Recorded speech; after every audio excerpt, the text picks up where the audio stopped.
I've just met with the Vice President, Secretary Blinken, Secretary Austin, National Security Advisor Sullivan, and other members of the National Security Leadership Team in the Situation Room to discuss our ongoing efforts to evacuate American citizens, third country civilians, Afghan allies, and vulnerable Afghans.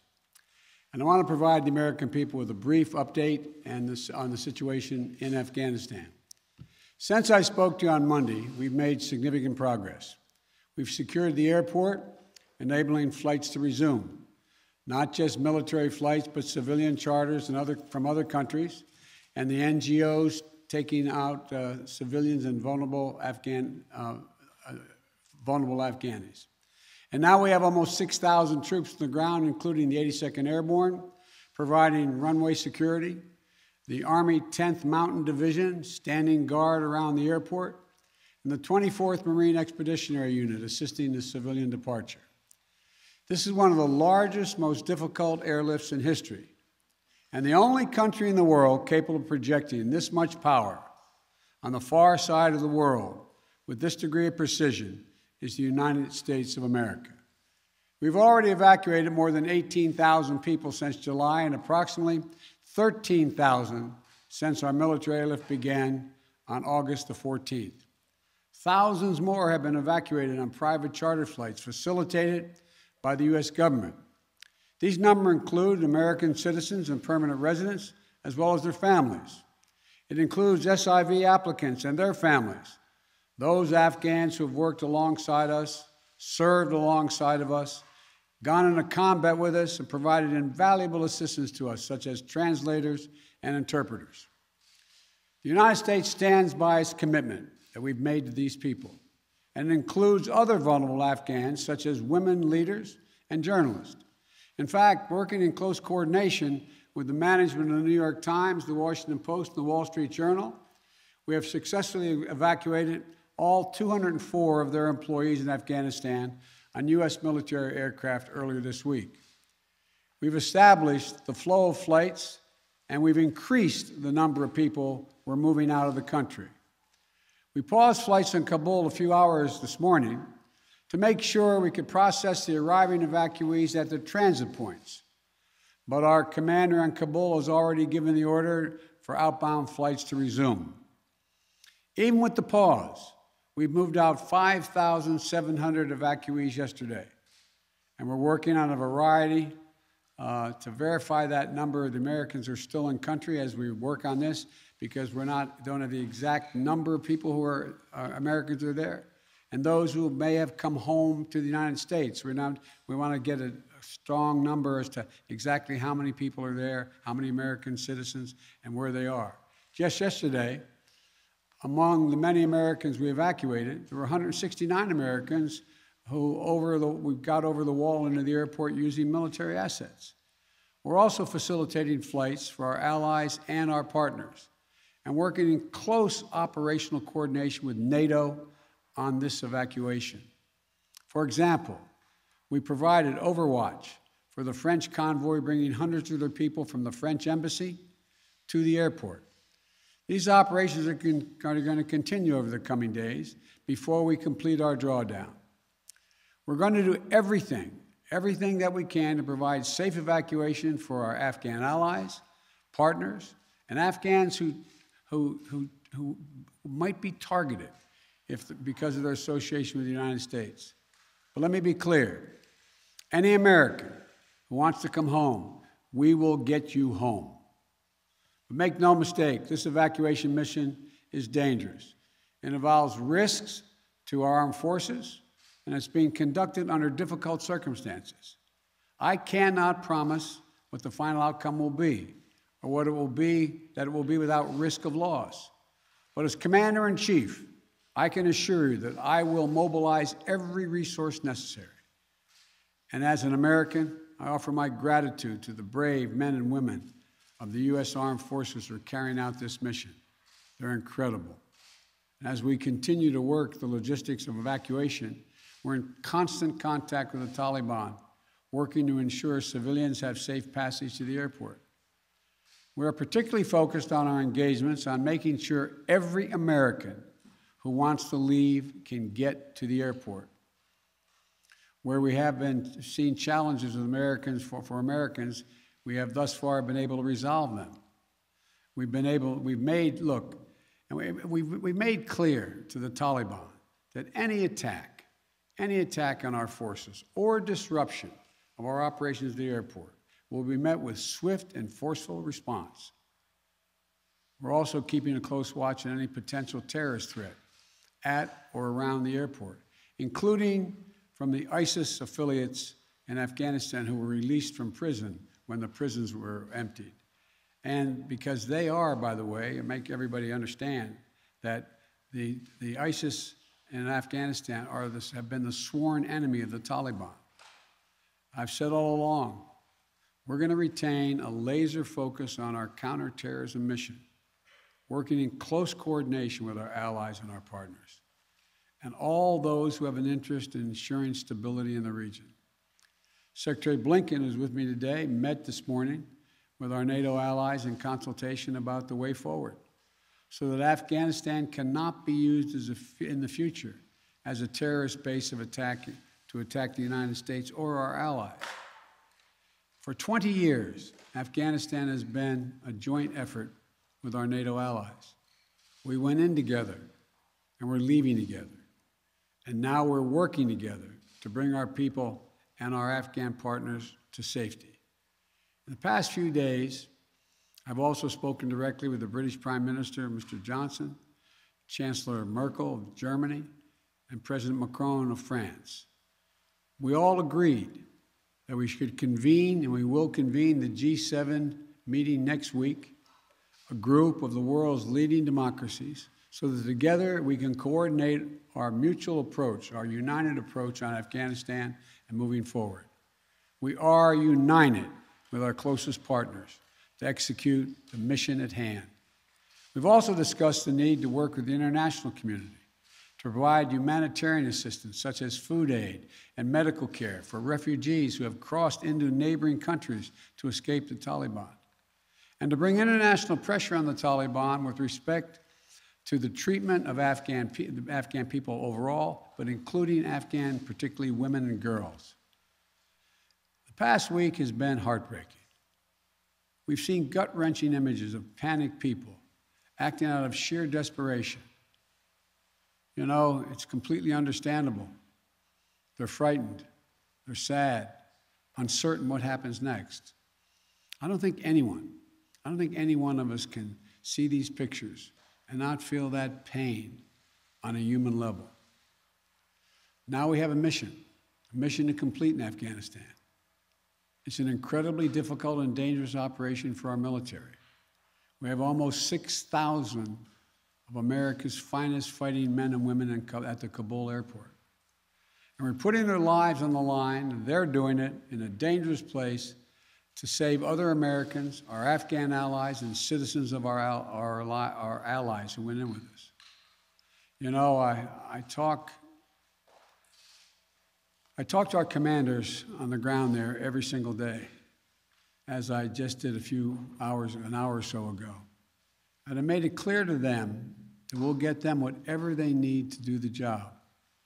They're performing to the highest standard under extraordinarily difficult and dynamic circumstances. Our NATO allies are strongly standing with us, their troops keeping sentry alongside ours in Kabul, as is the case whenever I deploy our troops into harm's way. I take that responsibility seriously. I carry that burden every day, just as I did when I was vice president and my son was deployed to Iraq for a year. There'll be plenty of time to criticize and second guess when this operation is over. But now, I'm focused on getting this job done. I would ask every American to join me in praying for the women and men risking their lives on the ground in the service of our nation. As events evolve over the coming days, my team and I will continue to share the information and update the American people on exactly where things are. We'll use every resource necessary to carry out the mission at hand and bring to safety American citizens and our Afghan allies. This is our focus now. And when this is finished, we will complete our military withdrawal and finally bring to an end 20 years of American military action in Afghanistan. Thank you. May God bless you, our troops and our diplomats and all those serving in harm's way. And now I'll take questions. AP, Zeke Miller. Thank you, Mr. President. You vowed in your election to usher in an era where the world can count on America to live up to its promises. You promised to lead Afghanistan, but you also promised not to help to bring out those who helped America in its war effort. We've seen these heart-wrenching images at the Kabul airport of people trying to get there, say nothing of the people who can't get to that airport. You made the commitment to get American troops out, to get American citizens out. Will you make the same commitment to those who assisted in the American war effort over the last 20 years, number one? And then number two, what is your message to America's partners around the world who have criticized not the withdrawal, but the conduct of that withdrawal and made them question America's credibility on the world stage?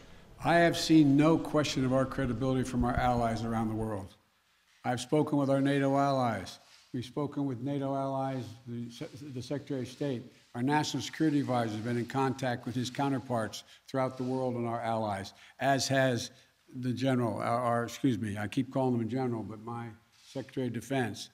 The fact of the matter is, I have not seen that. As a matter of fact, the exact opposite I've gotten. The exact opposite thing is we're acting with dispatch, we're acting committing to what we said we would do. Look, let's put this thing in perspective here. What interest do we have in Afghanistan at this point with al-Qaeda gone?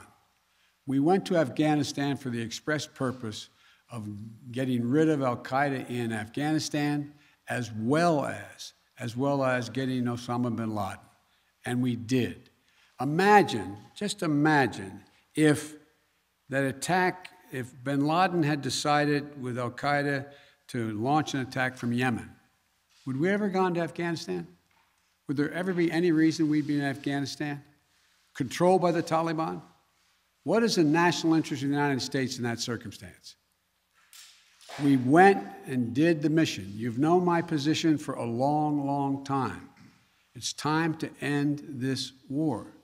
The estimates of the cost of this war over the last 20 years range from a minimum of $1 trillion to a think tank at one of the universities saying $2 trillion. That's somewhere between $150 million a day and $300 million a day. The threat from terrorism has metastasized. There's a greater danger from ISIS and al-Qaeda and all these affiliates in other countries by far than there is from Afghanistan. And we're going to retain an over-the-horizon capability that if they were to come back to be able to take them out, surgically move. So this is where we should be. This is about America leading the world. And all our allies have agreed with that. And by the way, before I made this decision, I was at the G7 as well as met with our NATO partners. And I told them all, every one of them knew and agreed with the decision I made to jointly end our involvement in Afghanistan. The first part of your question was, I can't remember now. Would you commit to the same commitment? Would you make the same commitment to bring out Afghans who assisted in the war effort? Yes, we're making the same commitment. There's no one more important than bringing American citizens out. I acknowledge that. But they're equally important almost is all those SIVs, we call them, who in fact helped us. They were translators. They went into battle with us. They were part of the operation. As well as we're also trying to get out as many NGOs, non-government organizations, women's organizations, et cetera. We're doing all we can. In the meantime, Secretary Blinken and I am going to be working with our allies to see to it that we can bring international pressure on the Taliban they're looking to gain some legitimacy. They're going to have to figure out how they're going to maintain that country. And there's going to be harsh conditions, strong conditions we're going to apply, and it will depend on whether they get help based on whether or not how and well they treat women and girls, how they treat their citizens. So this is just beginning on that score. Stay past the 31st to make that happen, to bring all the Americans out, to bring those SIVs out? I think we can get it done by then, but we're going to make that judgment as we go. Now, Justin Sink of Bloomberg. Thank you, Mr. President. You just said that you would keep a laser focus on counterterrorism efforts and that you don't see as great of a threat of terrorism from Afghanistan as other parts of the world.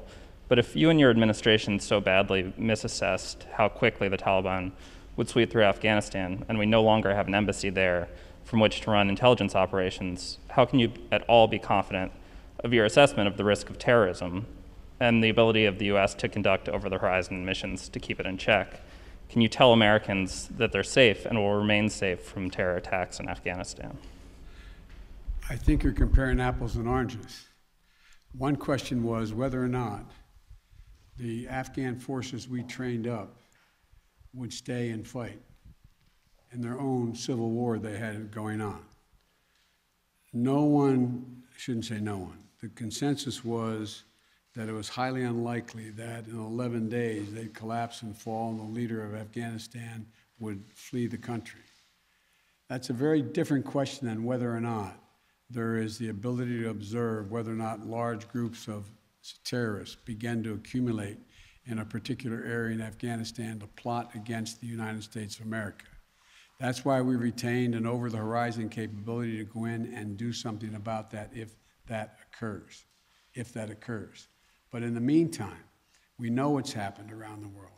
We know what's happening in terms of what's going on in other countries where there is a significant rise of terrorist organizations in the Middle East, in East Africa, and other places. And so the bottom line is we're dealing with those terrorist threats from other parts of the world and failed states without permanent military presence there. We have to do the same in Afghanistan. Sir, just on that initial assessment, we learned over the last 24 hours that there was a dissent cable from the State Department. Sure.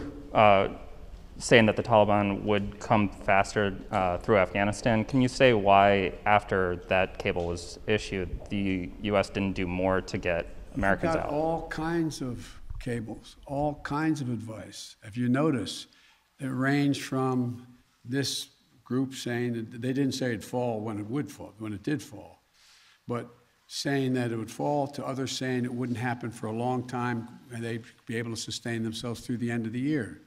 I made the decision. The buck stops with me. I took the consensus opinion. The consensus opinion was that, in fact, it would not occur, if it occurred, until later in the year. So it was my decision. Now, my next is Stephanie Ramos, ABC. Thank you, Mr. President. 2 questions for you. The military has secured the airport, as you mentioned, but will you sign off on sending U.S. troops into Kabul to evacuate Americans who haven't been able to get to the airport safely? We have no indication that they haven't been able to get in Kabul through the airport. We've made an agreement with the Taliban thus far. They've allowed them to go through. It's in their interest for them to go through. So we know of no circumstance where American citizens are carrying an American passport are trying to get through to the airport. But we will do whatever needs to be done to see to it they get to the airport. And one more, Mr. President. Last month, my colleague Martha Raddatz interviewed Abdul, an interpreter who was on the front lines with U.S. forces in Afghanistan. Overnight, we received a photo of Taliban militants coming to the door of his home, literally hunting him down. Thankfully, he was able to escape, but he is obviously still in mortal danger. What would be your message to Abdul, his wife, and his 3 young daughters? We want you to be able to get to the airport. Contact us. We'll see whatever we can do to get you there. We've got to get you out. We are committed to deal with you, your wife, and your child, to get all 3 of you out of Afghanistan. That's the commitment. Thank you, sir. Meredith Lee of PBS NewsHour. You mentioned just now using every resource available for evacuations. Why haven't you ordered the military to expand the security perimeter around the Kabul airport? Do you have any plans to do so, given that will likely require more U.S. troops? And are you considering rescue operations to recover Americans and Afghan allies stuck behind Taliban checkpoints? The answer is yes to the last question. We're considering every opportunity and every means by which we could get folks to the airport. That's number one. Number two, the reason why we have not gone out and started and set up a perimeter way outside the airport in Kabul is that it's likely to draw an awful lot of unintended consequences in terms of people who, in fact, are not part of the Taliban. We've been in constant contact with the Taliban leadership on the ground in Kabul, as well as the Taliban leadership at Dahou. And we've been coordinating what we were doing. That's why we were able, for example, how we got all of our embassy personnel out, how we got everyone out of the embassy safely. That was the distance. That's how we helped get the French out and out of their embassy. So the question remains, there will be judgments made on the ground by the military commanders at the moment, and I cannot second guess each of those judgments to be made. But the idea of, again, let me get back to the fundamental point I made at the outset.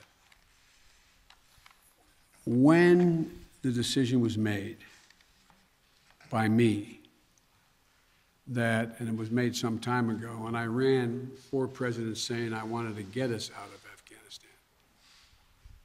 One of the things that is a reality is people now say to me and to others, and many of you say it on air, that why did we have to move because no Americans are being attacked? Why did we withdraw those, why did we agree to withdraw 2,500 troops? No Americans are being attacked. As I said before, the reason they weren't being attacked was part of an agreement that Trump had made a year earlier. We will leave by May 1st, he said, as long as there's no attack on Americans in that year period.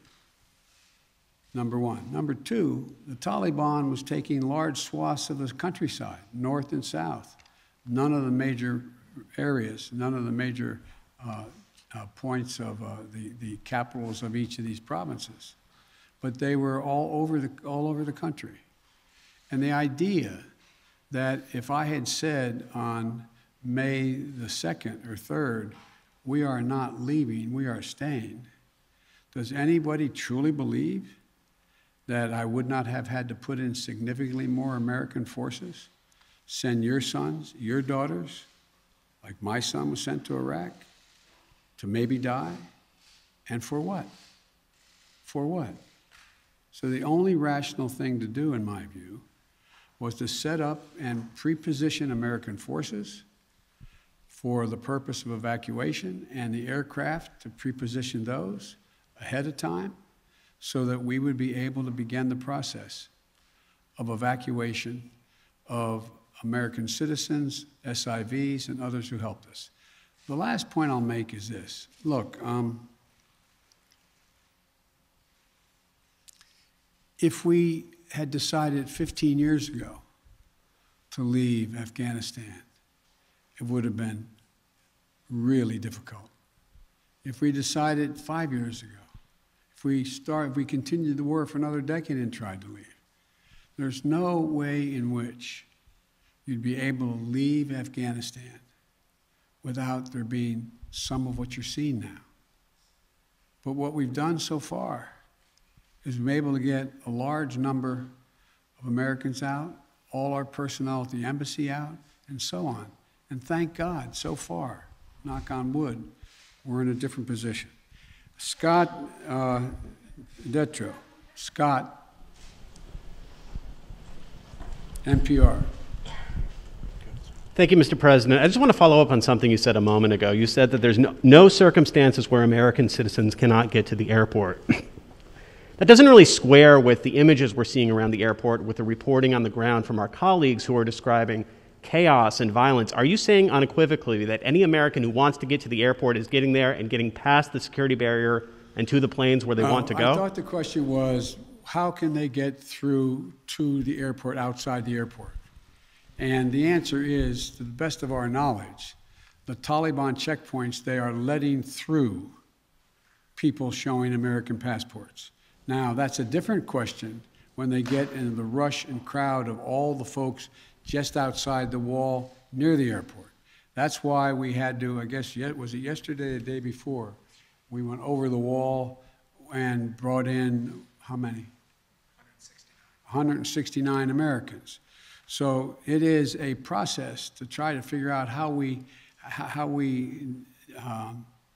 deal with the mad rush of non-Americans, those who didn't help, those who were not on the priority list, just any Afghan to be able to get out of the country.